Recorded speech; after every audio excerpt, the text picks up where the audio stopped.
Hello everyone, myself Professor Chavan. Today we are going to start the new topic from our 11th Science CBSE board for the subject physics. Okay, so we are moving towards our third chapter, that is the motion in a straight line. The chapter number 3, motion in a straight line.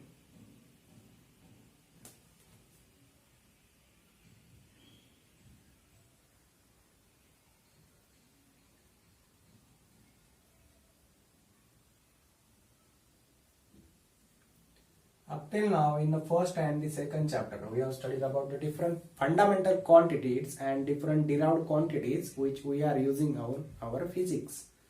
For the study of the any phenomenon in the nature, we have to understand these all phenomenons. Okay, these fundamental quantities must be well known to us so that we can go for the further their characteristics. So in this nature, the varieties of the phenomena are available and we have to study the characteristics of all these phenomena. Okay. This nature is very vast and accordingly for our convenience we have divided the physics into the various branches. Okay. So when we have to go for the study of any phenomena, like if we have to study the light, then we have to study its different characteristics like the speed, wavelength, its frequency. Okay, then with the help of that all the characteristics of the light, we are going to study the different phenomena of the light. Okay, so whenever we have to study these all phenomena, we get the knowledge about this all the phenomena, and depending on this, again we have divided these phenomena into different branches, and out of that the mechanics is the one of the very oldest branch of the physics. In the mechanics we have to go for the study of the motion. Okay, whatever the objects available in this world, the motion of all that object is having some particular characteristics, and that characteristics we have to study in the mechanics. Okay, whenever you are going to study the mechanics, you have to consider all the causes of that motion, all the quantities which are cause of that motion, which are involved in that motion.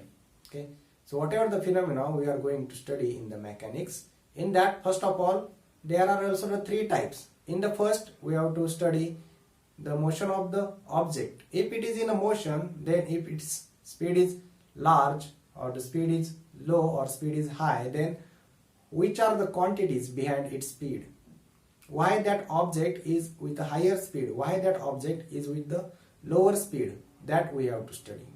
Or the second one, if the object is in a motion, then what is the cause of the motion of that object, why that object is in motion, what is the phenomena behind that motion, that also we have to study. Or the third one is, if the object is at rest, then due to which phenomena that object will become in a motion.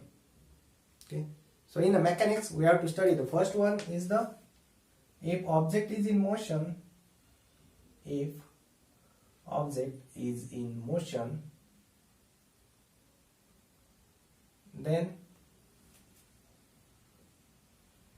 quantities involved in it. Okay, then the second one, if motion is high or low,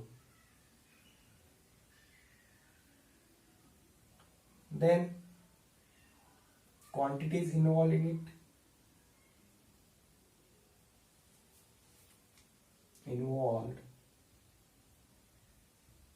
it. And the third one, if object is at state of rest,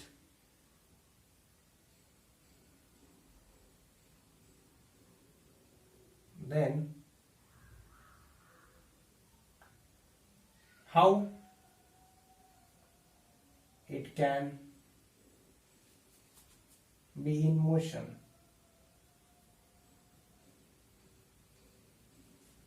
Okay, if the object is already in motion, what is the cause behind its motion?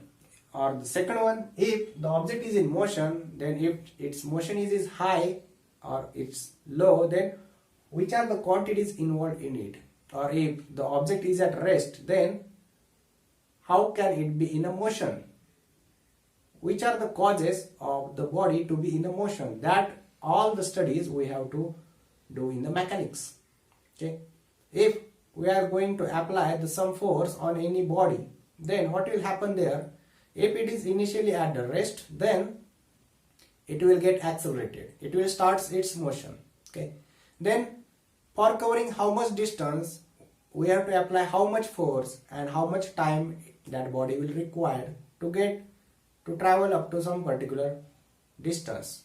These all quantities we have to study. Which are the quantities involved in its motion?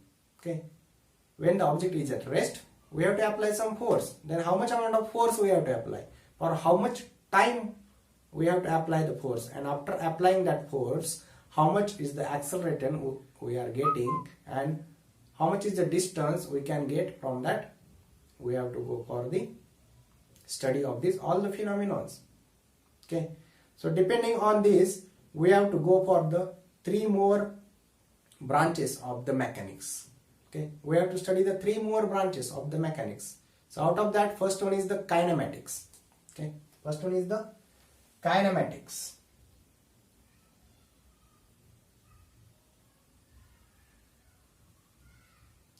So what is in the kinematics? In a kinematics, the name itself suggests the kinematics means what? Whatever the quantities involved in the motion. Like if the object is in motion, then if how much is the force applied, how much will be its velocity, how much will be its speed, how much will be its rate of change of speed, that is the acceleration, how much will be the time required for that particular distance, how much is the distance traveled in the particular time period. These all quantities we have to study. Then that type of study is come under the kinematics. Okay, that type of study comes under the kinematics branch of the mechanics. Okay, so in the mechanics, velocity, speed, distance, time period, these all quantities are studied. Okay, these all quantities are required to be studied. Then this comes under the branch of the kinematics. Then the second branch of the mechanics is the dynamics.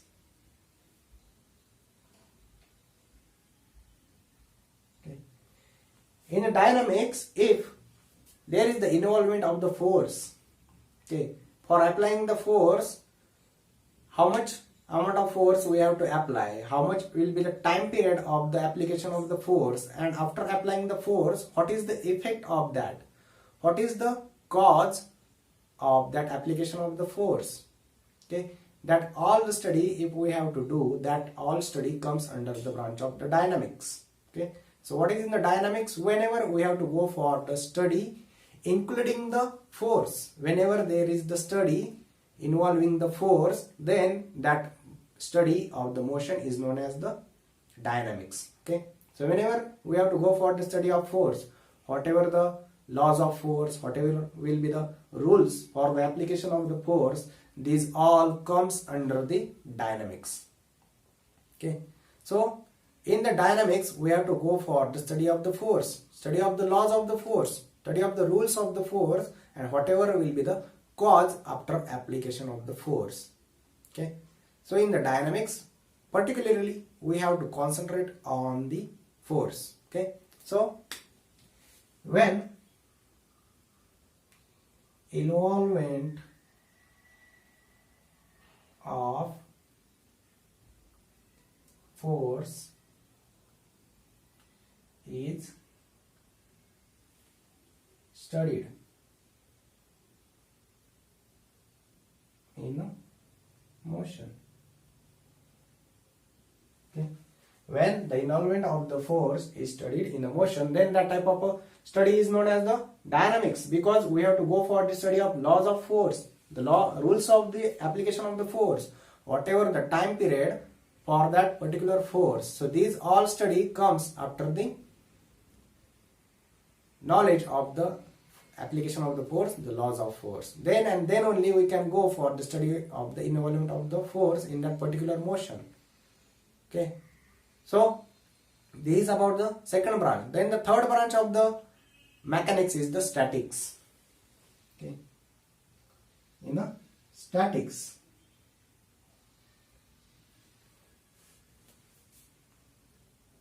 when the any body is at a rest but till some forces are being applied on that body. When we take the example of the glass of water, okay, suppose it is a glass of water and in this glass there is some water, then which forces are acting on this water? First one is the gravitational force in the downward direction, then there are some atmospheric forces also, okay, some atmospheric forces also, then the second one is the boundary forces of this glass, okay, third one is the boundary forces of this glass. So either after the availability of all these forces, there is no any motion by the water inside the glass, okay, there is no any motion by this water, the water is still at rest, okay, the water is still at rest. So whenever we have to go for the study of the rest object, that is there is no any motion by the object, then in that case we have to go for the study of this particular statics. Okay, whenever we have to go for the study of the object which are at rest, even though there are some forces being applied on that object, then that type of study comes under the statics. Okay, that type of study comes under the statics. Even here is the application of the gravitational force, the application of the atmospheric forces, also application by the boundary of this glass, then also there is no any motion by the water inside the glass. So why this is happening? Which is the force which nullifies all these forces? We know when we apply the force on any object, it starts its motion, it begins its motion. But why there is no any motion by this water? That we have to study in the statics. Okay, that part we have to study in the statics. So in a branch of physics, that is the mechanics, we have to go for the different varieties of study, like the body is in motion, then if we increase the speed, if we decrease the speed, which are the quantities involved in it. If we have to stop any body in a motion, then also we have to apply the force. But in that case, from which direction we have to apply the force, so that that body will become in a state of rest. Or when the body is at rest, then how can we cause it to be in a motion? These all study we have to do in the mechanics. We have to study some laws of the force. We have to go for some rules of the force. Okay, these all the studies, these all the knowledge we have to get from the physics. Okay, so before going to that part, we have to conclude one small topic from this, that is the concept of the mass and the mass object and the point object.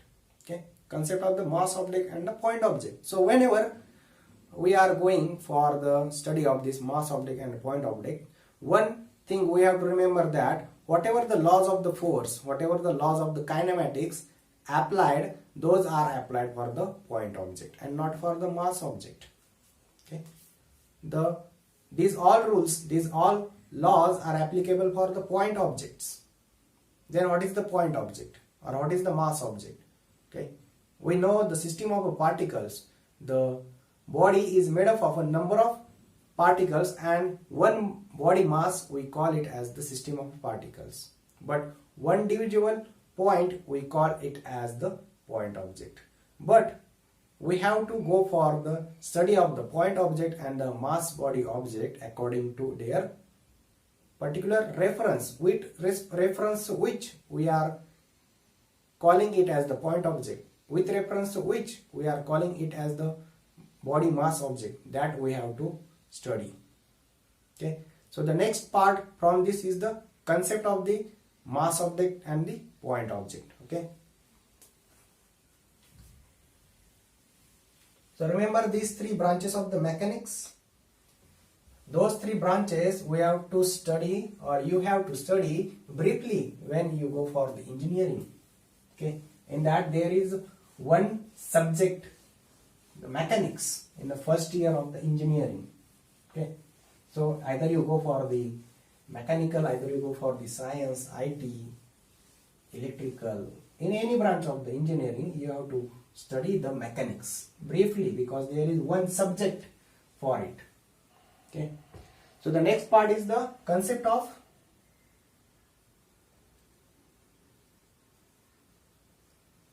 mass object and point object.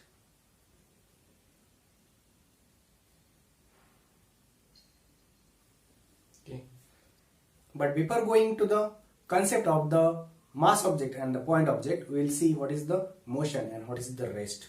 Okay, so rest is the position of a body which is not changing with respect to the surrounding. Okay, and motion is the state of a body which is changing with respect to the surrounding. That is, to give the condition of any object, either it is in a rest or either it is in a motion, we have to take the reference of something. We have to use the statement of some of the two conditions. First, the object, either it is at rest or it is in motion, and the second one is about the surrounding. Either the surrounding is also is in motion or the surrounding is in rest. Okay, so in this world all the things are in motion. Now you will see how you can say that we are steady now, we are sitting here, we are at a rest position, but you are not at the rest position, because we know the earth is rotating. Okay, so as the earth is rotating, everything available on this earth is in a motion. Okay, everything available on this earth is in motion. So when you can say that you are in a rest.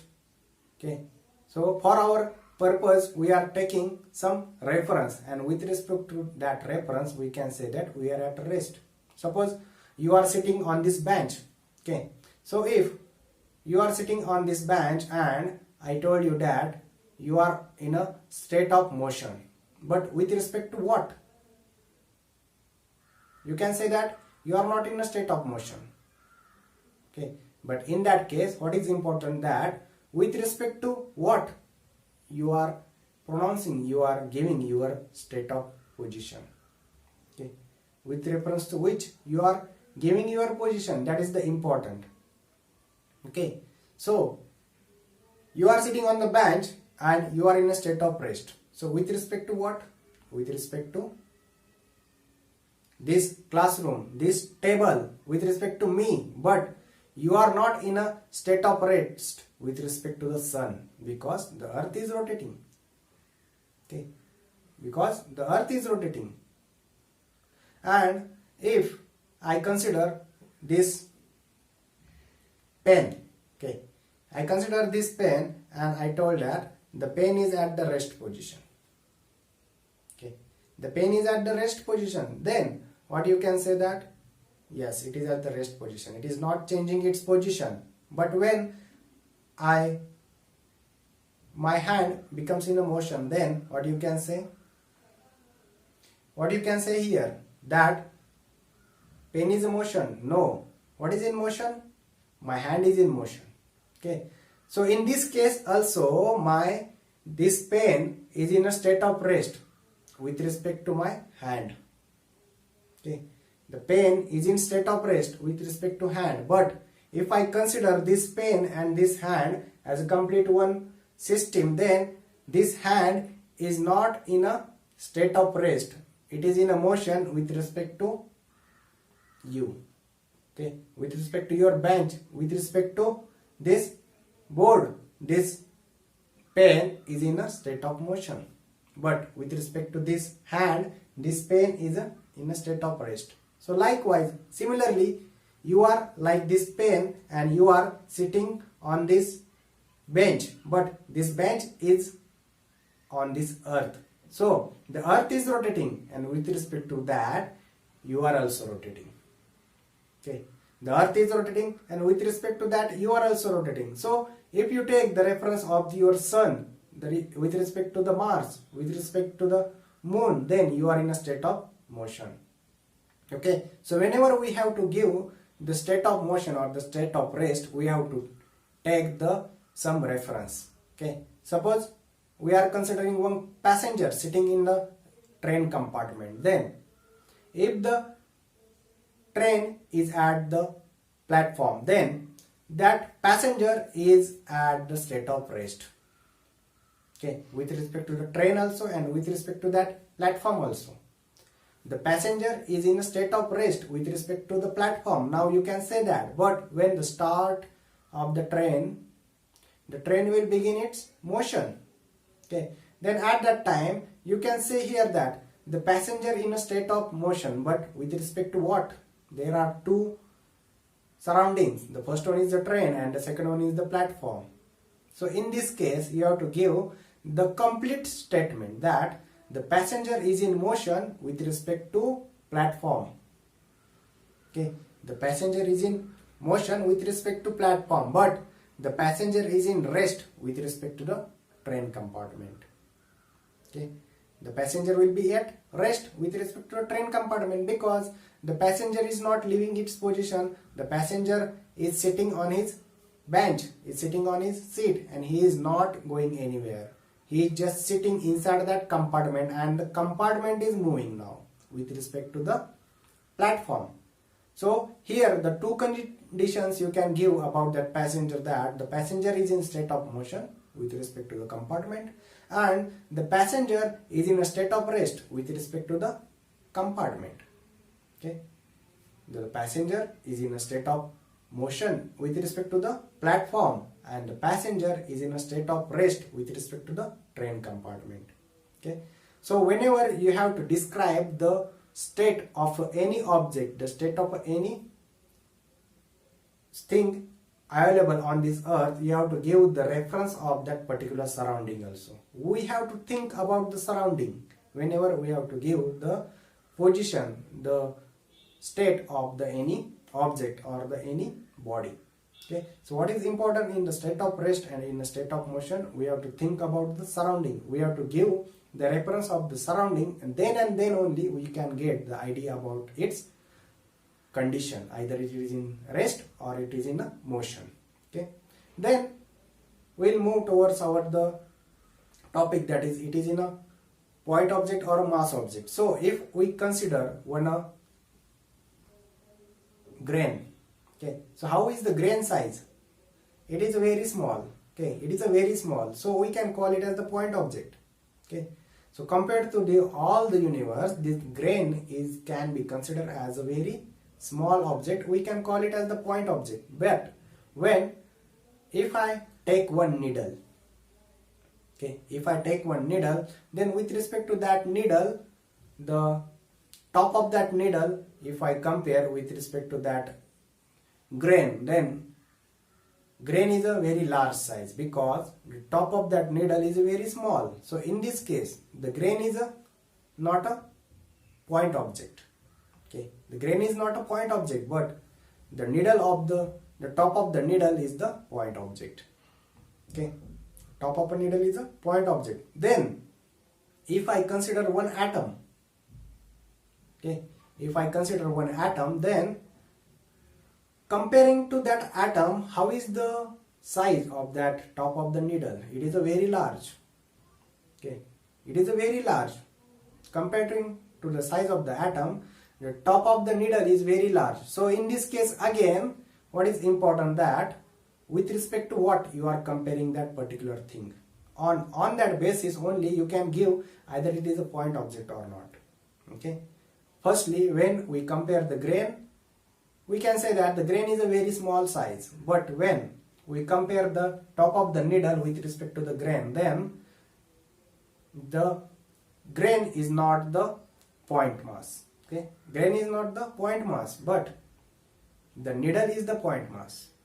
But again, when we compare the atom, the size of the atom, then that atom is having a very small size at compared to the top of the needle. So in this case, the needle is not the point object. Okay, so point object is what, with respect to which we can compare it.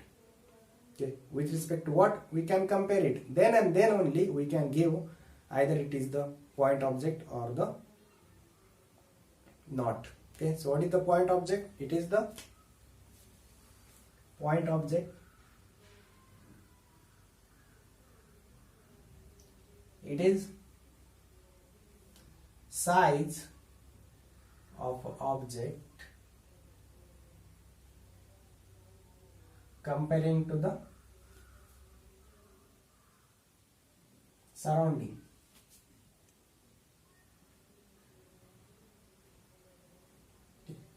It is size of the object compared to the surrounding. Example, the grain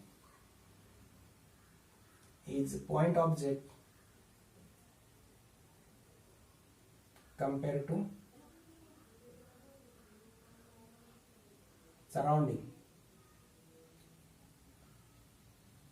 Then top of a needle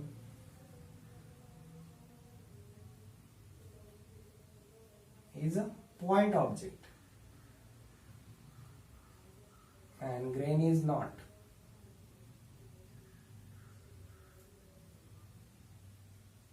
When we compare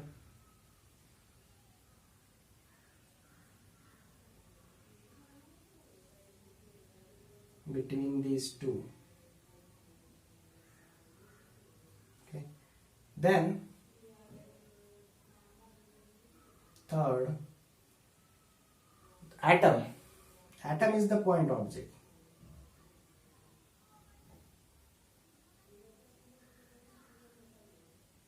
As compared to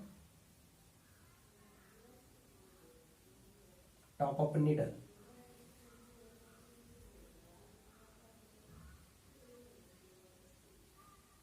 Then atom is a point object as compared to top of a needle. Then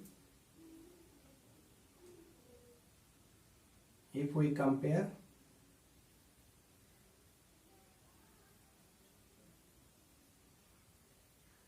between these two,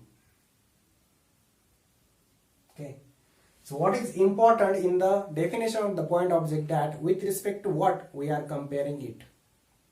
Okay, with respect to what we are comparing it. Suppose we take the example of a train passing from one pole. Then in that case, if the train is passing the pole, then in that case that train is the not the point object, but it is the mass object or it is the body object. Okay, the second one is the mass object or the body object. So what is the mass object? Mass object is the combination of all the point object. Okay, the mass object is the combination of all the point object. Whatever will be the condition of the each point in that case, you know how the system of particles made. Okay, when all the particles are coming together and they are having some particular distance between them, they are maintaining some particular distance between them and they are having some particular force of attraction between them, and whatever will the condition of one point from that system of a particle, that same condition all the particles are following. If one point object is going by some particular distance, suppose the 10 meter, then all the particles must have to travel the 10 meters. Okay, if on the one point object, if we apply the force of 10 Newton, then on all the particles there is the force of the 10 Newton. Whatever the force we apply, that all force will get completely equally distributed on all the particles available on that body. And this all the particles combinedly, this all the point object combinedly make one mass object. Okay, that all the particles combinedly make one mass object. So in this case, what is important, that whatever the condition we apply on the point object, that must be equal to all the point objects available inside that system of particles. Okay, so each and every particle must have the same behavior, must have the same properties, and according to that only we can call it as the point object or the point of a system or the system of a particle or the mass object or the body mass. Okay, so what is the body mass of the point object? It is the combination of number of point object. The combination of number of particles coming together forms the point object. Okay, the combination of all the system of particles is the body mass.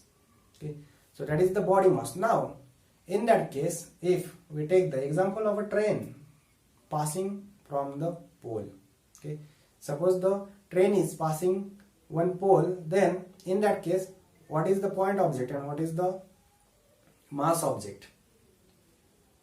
In this case, that pole is the one point object, because if we compare the length of the train, then in that case the length of the train is very high as compared to the length of the pole, because the pole is having a up to 10 centimeter or 15 centimeter length, but the train is having the number of times larger length. So in this case, the pole is like the one point object and the train is like the one mass object. Okay, so whenever that train we have to pass over the pole, then in that case that pole is acting like one point object and the train is acting like one mass object. Okay, so if we have to go for the comparison of the length of a train and the length of a platform, then we can say that the train is also having the mass object and the platform is also one mass object. Okay, so whatever the conditions, whatever the surroundings, depending on that we can say the particular object is a point object or a mass object. Okay, so if we go for the study of the train and the platform, we can come to know that the train is the one mass object and comparing to the platform. Okay, so in this case we have to go for the study of the surrounding. Whenever we have to go for the particular considerations like for the any object, then first of all we have to go for the study of the consideration of the particular surroundings. Then and then only we can say that either it is a point object or a mass object.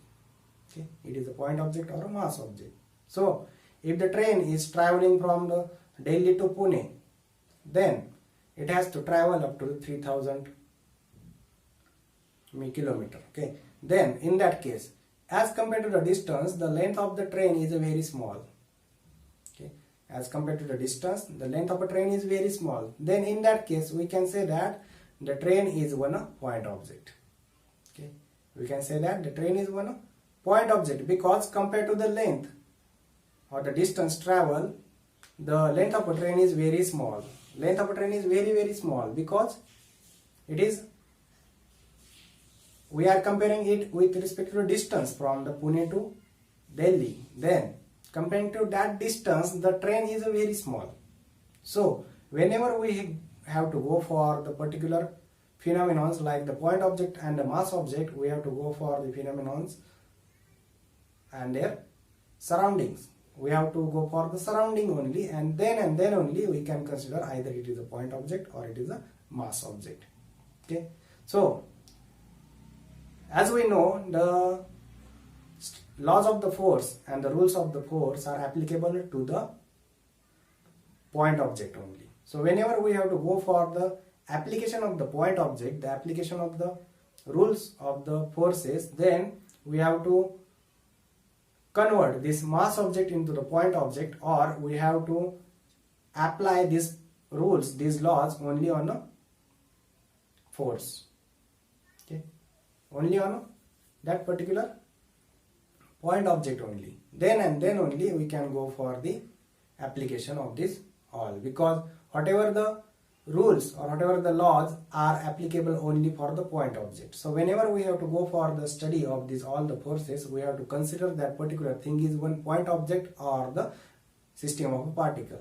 So if it is a system of a particle, then we have to go for the conversion of it into the point object, and if it is a point object, we can directly apply the laws of the force to it.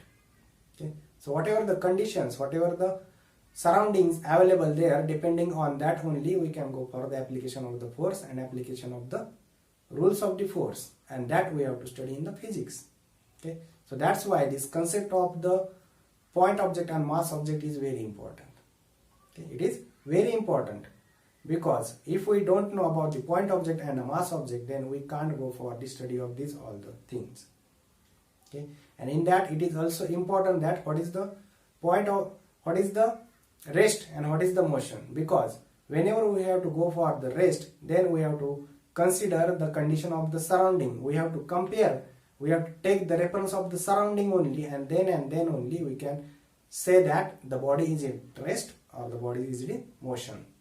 Okay, and when we have to go for this study of the motion, then also we have to go for the consideration of the surrounding. If we can't go for the consideration of the surrounding, then we can't say that the body or the object is in motion or not, because if we compare it with respect to the surrounding only, then we can say that the body is changing its position with respect to that surrounding. That's why it is in a motion.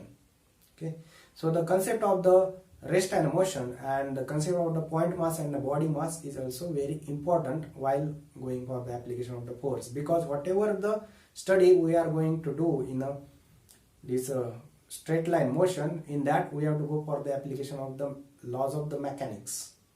Okay, that is the nothing but the laws of the kinematics, dynamics and the statics. Okay, these are the three branches of the mechanics, and we have to apply these all the three branches, and accordingly we have to go for the study of the mechanics in further in this chapter.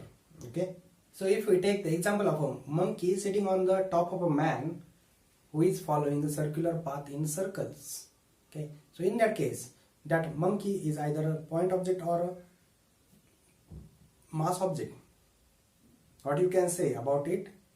That a monkey will be a point object, because the monkey is very small as compared to that circular path.